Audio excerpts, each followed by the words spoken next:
Section 65 of the Lincoln Storybook by Henry L. Williams. The State against Mr. Whisky.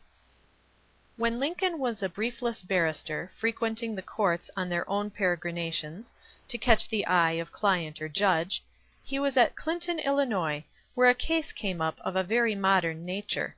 To be sure, the shrieking sisterhood was then invented for the advocates of female suffrage and anti-slavery. But these 12 or 15 young women presented themselves in custody for a novel charge. They had failed to induce a liquor dealer to restrict his license, and smashed his wine parlor incontinently.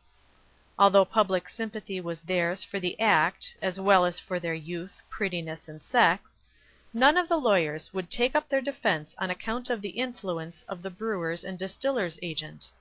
In this emergency Abraham Lincoln stepped into the breach and volunteered to defend the defenseless. "I would suggest first," began he, "that there be a change in the indictment so as to have it read 'The State against Mr. Whisky' instead of 'The State against these women.' This is the defense of these women.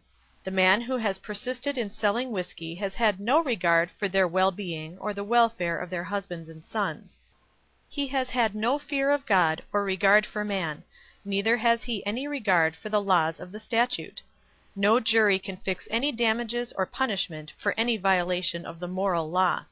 The course pursued by this liquor dealer has been for the demoralization of society. His groggery has been a nuisance.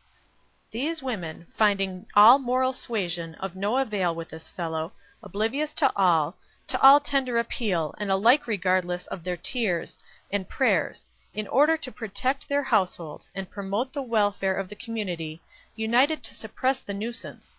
The good of society demanded its suppression. They accomplished what otherwise could not have been done." The Lincoln Magazine. End of Section 65. This recording is in the public domain.